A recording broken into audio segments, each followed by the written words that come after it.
Yo, what is going on, everyone in the XRP community? Hope you guys are having yourselves a fantastic day today as usual. Before we do anything else, make sure to destroy that like button below, just like we are destroying the SEC in the court case.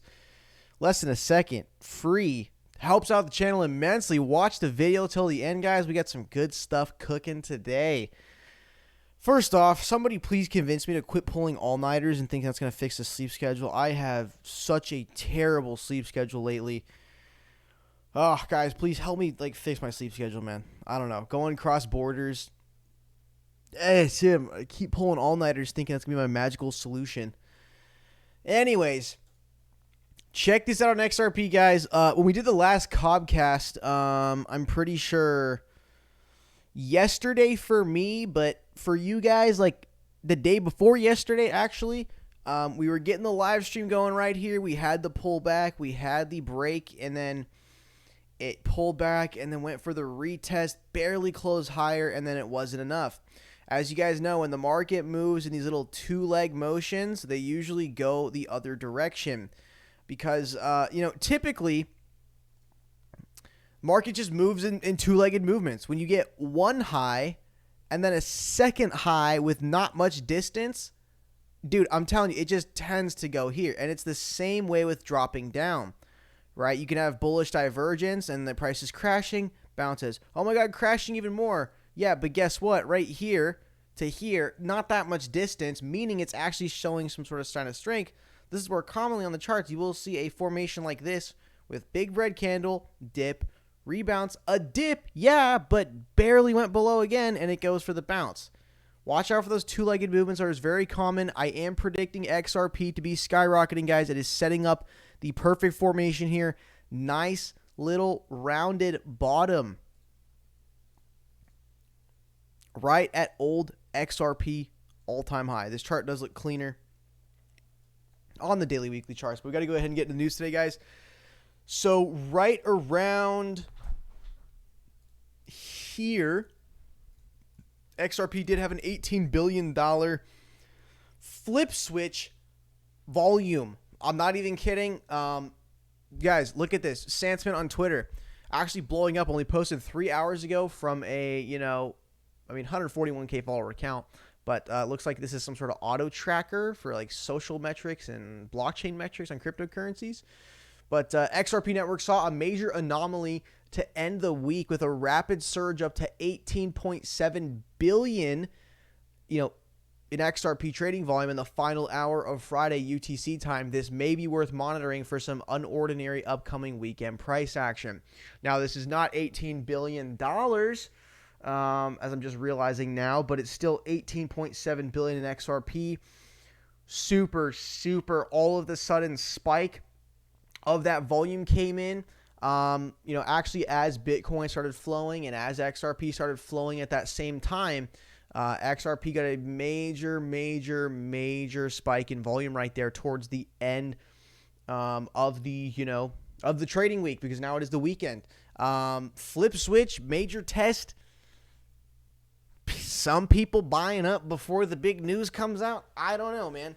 I don't know. The settlement on the LBRY versus SEC case is supposed to be coming out pretty soon, so could be anything, man. I'm just telling you, it's good to see volume spike up that hard when we have a major historical event coming up in the next 2 days. Like, guys, literally tomorrow, from the day you're watching this video, tomorrow, you are going to have more XRP than Jed McCaleb. The parasite will be completely gone from the ecosystem. We got the SEC getting body slammed, and that is coming from a former, attorney prosecutor, James K. Fillon. I believe James K. Fillon was a prosecutor. Don't quote me on that, but I believe he was a prosecutor from his Twitter bio. But some flip switch going on here. Someone loading up on news. I don't know. Maybe it's just BS wash trading. All I know is volume decided to ramp up. We just had Navin Gupta from Ripple. I know Crypto Eddie posted on Twitter that he was saying these financial institutions, these banks, these central banks, they start off with 1 quarter and they keep ramping up because they're realizing the cost and time savings on that initial first quarter they ramp up on. This guy's came out about 14 hours ago, but still pretty fresh to make a video on. So the parties have filed letters outlining various requests and justifications for narrowly... Oh, no, James Kivlin was a defense lawyer. Oh, but he was a former federal prosecutor. Okay, I was right. He was a former prosecutor, but now a defense lawyer. Defended the Ripple community, I'll tell you that. So the parties have filed letters outlining various requests and justifications for narrowly tailored redactions to the documents filed in connection with the motion by Amici to participate in the challenge to one of the SEC's experts. Okay, guys, so basically, Judge Netburn lays down the law, smacks down that judge hammer thing, and goes, no, SEC, you are denied. You are hypocritical. Your entire argument is contradicting itself and is falling apart. No, you have to produce those Hinman emails, and I believe those Hinman drafts, which the SEC was fighting so hard to not release them. Like, it's weird because the SEC keeps switching between, okay, no, man. The Hinman thing was personal speech. That has nothing to do with the SEC. But when it gets convenient for them in the court of law, then they say, oh, you know what? Actually, he was giving a speech in his full capacity as director of corporation finance. Yeah, the SEC lawyer gave Judge Netburn that bullshit softball beat around the bush answer and directly responded with, you need to answer my question. So when it's convenient for them, like in the case of him in emails, that's where they all of a sudden start to say, oh, no, this was in his full capacity as the corporation finance and the agency. No, we do have attorney-client privilege. But then on the other hand, they state 1 year ago, no, that was personal opinion. It has nothing to do with us. So they keep switching what side they're on whenever it's convenient. And Judge Netburn is clearly like seeing that, as the transcript we read from last video, that she's literally interrupting the SEC lawyer in court, telling her to repeat herself. And you need to directly answer my question. It sounds like it got a little heated, man. It sounds like it got a little heated. But now here's the thing. So, my God, by golly, the Hinman emails are going to be produced probably in the next week or two. Could come sooner. Who knows? But in the next week or two. So now, this is where it gets a little interesting because, of course, the SEC is going to have to, I think, throw some fully blacked out paragraphs in there. But both parties have filed requests outlining various things and justifications for the narrowly tailored redaction. So the Hinman emails must be produced, but the judge is ordering, I think, for them to be produced in the most revealing way possible. Some serious payback, right? Because now they get their little narrowly tailored redactions. So that's where they're going to, get a little bit frisky with them and start blacking out whole paragraphs with a Sharpie. The XRP community, man, we'll look at that paper with the Sharpie at a certain angle of light, man. We'll fucking find out what those black lines say. Don't worry about that. So now we got the whole narrowed, tailored redactions. Yeah. Oh, yeah. I wonder how much the SEC is going to take narrow to heart. Yeah, they're going to start blocking out whole freaking MLA essay format pages, dude. They're going to get, what is the word I'm looking for here? I got to stop pulling these all-nighters.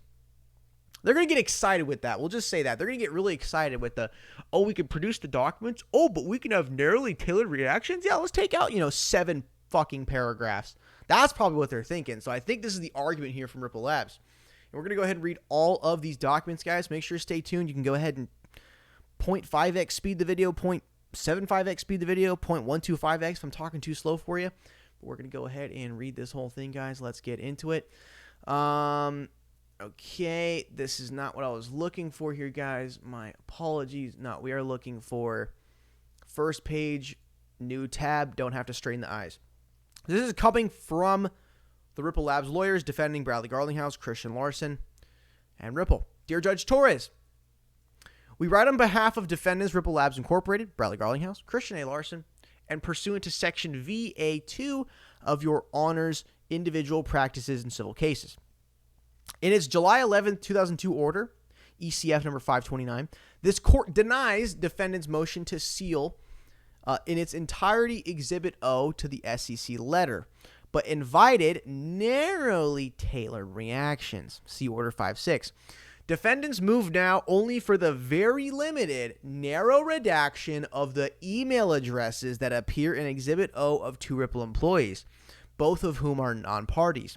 A copy of Exhibit O with defendants' proposed redactions have been submitted under seal for the court's consideration. Guys, wait, hold on. I know I'm pulling an all-nighter and on borderline like sleep hallucination, but did I just read that Ripple wants redaction of email addresses that appear in Exhibit O to both Ripple employees, both who are non-parties? That actually makes sense. I know it's biased because we're on Ripple's side. We're personally, like, emotionally investing, right? But all they're asking for is email addresses. They don't care. So it's like what Ripple's trying to do is they want actually some redactions in these emails, which is getting kind of fucking fascinating because now we have like 2 Ripple employees emailing back and forth within like Hinman email threads. Is that what I'm understanding here? And Ripple's looking to narrowly redact 2 of those email addresses. That makes sense because those email addresses are probably not going to be their, public business Ripple email, but probably maybe personal email. You actually don't want that getting out there.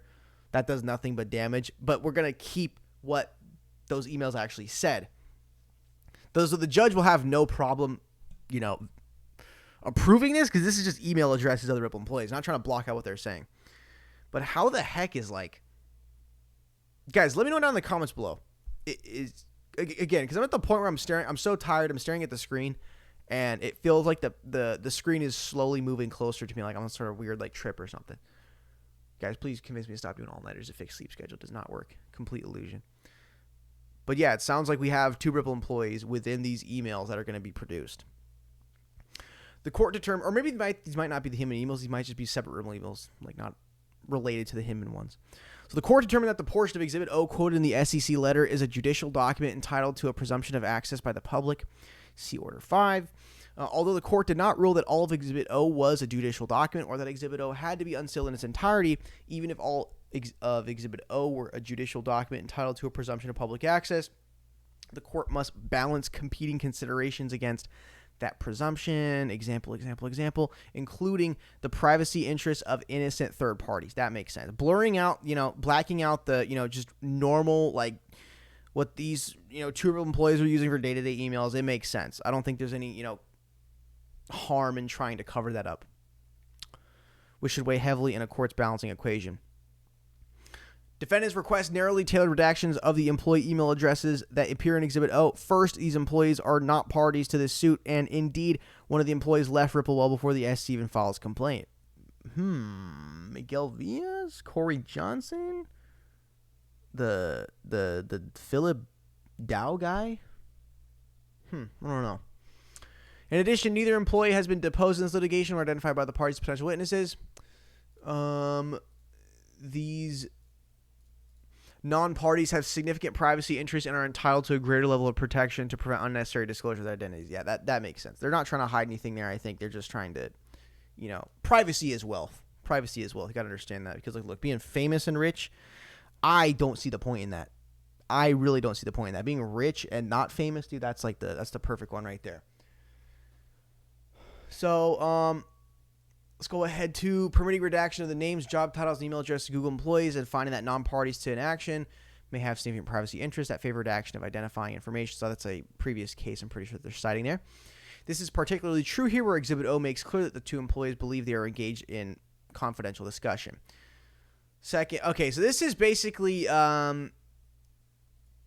Ripple's just given their whole, elevator pitch, except the elevator's broken down and not opening up and is stuck for like an hour. So that they're giving their whole like pitch on why they should, keep the privacy of those employees. But defendants do not propose any redaction to Exhibit C, H, L, M, N, or Q to the SEC letter and support them being unsealed in their entirety. As to Exhibit L, which is an excerpt of a rebuttal report prepared by one of the defendant's experts in response to the SEC expert's testimony, we note that the court has already denied the SEC's request to redact portion of its expert testimony. See Order 4 to 5. By the same logic, the court should unseal Exhibit L even though it contains information about the SEC's expert report. All right. Next one. This is a quick one-page from the SEC.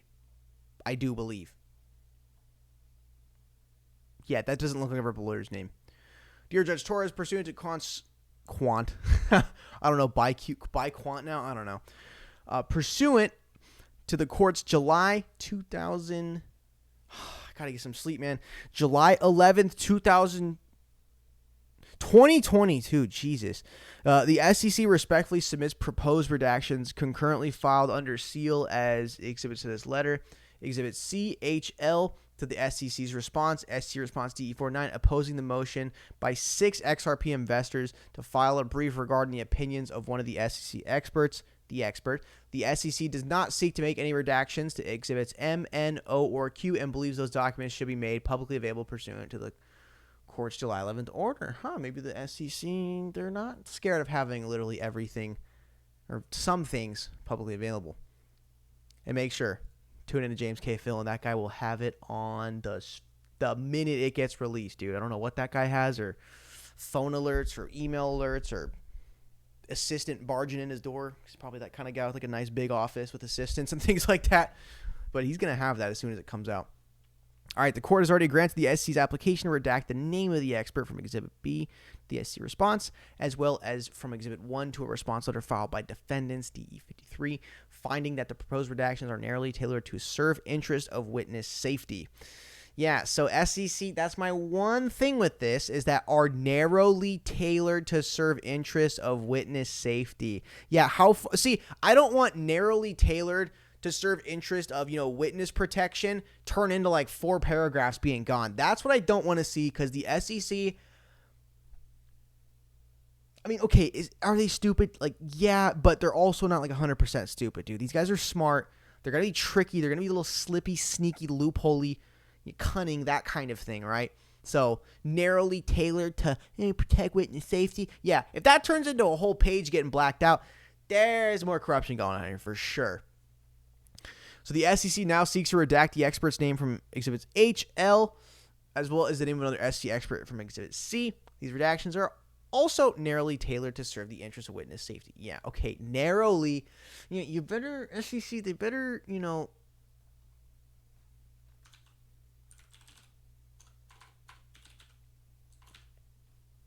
Oh my God, no, I was going to, kind of as a joke for the video, just kind of zoom in on the narrowly. But you get the point. Like, I don't want them to stretch the word narrowly into, like, super wide word, and they're just blocking out paragraphs now. So basically, guys, yeah, that is it right there. Hinman emails do have to be produced. $18 billion flip switch just came in. XRP, I am incredibly bullish on the micro charts. Like, just check out this 5-minute one on here. Guys, I will have the XRP Burst Watch 24/7 back up and running soon. Yeah, I can't use up a notification. I can't waste a notification on Burst Watch. That's like, I got to launch Burst Watch 24/7. I mean, the thing ran for like 6 days with like 100% uptime, but it's just the news stream had to kick in and kind of take over. And guys, fresh off the spot from about an hour ago. Yeah, like little over an hour ago, dude. Jed McCaleb is down to 1.1 million XRP, man. He just went ahead and dumped 4.2 million on the open market. It's somehow pumping at the same time. XRP volume looking quite good on CoinMarketCap, 1.2 billion, but we did have that 18 billion spike today. Yeah, dude. So officially, tomorrow, everybody watching this video right now will have more XRP than Jed McCaleb. Not more money. See, that's the catch. Not more money, but you'll have more XRP. It's kind of better than money in a way. Anyways, guys, that's going to be it for today. I'm going to go ahead and run another second video. And, yeah, basically, I'm actually recording this right now, like, at 5:46 a.m. Schedule the videos to go live later in the day. So I've actually been taking the YouTube game a little more serious, guys. I realized that the whole time I've been doing YouTube videos, I really have not been focusing on the analytics that YouTube gives you. Because here's the thing, man. My cap for YouTube videos is my just general average good video on YouTube. It runs up to I think probably 10, 11K views. Like an average good video. Sometimes I can barrel into that 20K region.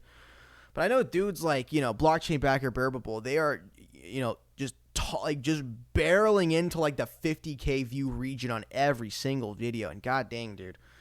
Yeah, I'm starting to realize there's so many more metrics on YouTube you need to pay attention to. Like, it's not just views and like click-through rate. I realize it's a lot more, because you can have a high click-through rate and then, garbage watch time and really high bounce rate. Bounce rate is when someone clicks on the video and you like immediately ADHD, like click off of it and like regret clicking in the first place. And then you also got the retention rate as they're watching the video. You got the watch time, you got watch hours, click-through rate, the impressions click-through rate, and, like users engaging with the video. Like even if you come on and pop a dislike on the video right now, you're technically helping out, because you're telling the algorithm like you're a person and the video made an impact for you to, take out your time of your day and like react to the video, like on a literal sense in the digital world. But yeah, just kind of taking the YouTube game a little more serious, guys. That's why I'm like posting every single day, making higher quality content, a little more exciting, titles, trying to make like really nice, clean thumbnails. And eventually I just want to get to the point where I can post a video like once a day and get like 30K views or something like that. But yeah, guys, that's my freaking ramble. This is going to be totally random. I actually did pull a freaking CSGO knife today. I was just feeling lucky, dude. Threw really stupid. I shouldn't have done this, but I threw $50 into, some Steam wallet money. Bought a bunch of the new, like, one of those new cases that are kind of like a light purple color. And, dude, damn well, I freaking pulled the knife, bro. $50 to $160, like 10 minutes.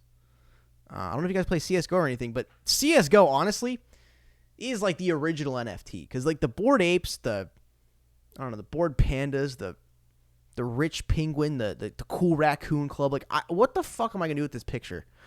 At least on CSGO, like, it's a video game, player versus player. And, when a player dies, they got to spectate another player, right?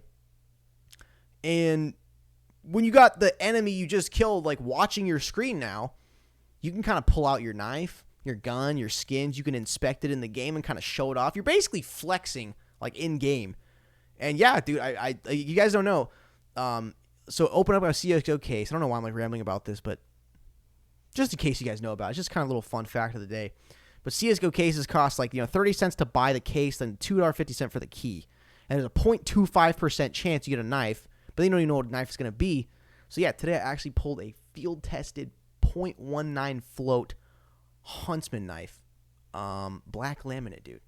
Actually pretty sick, man. So I got a little $160 NFT, except I can actually enjoy it, have fun with it in game, and, show it off to other people in the metaverse that's already existed for like 15 years.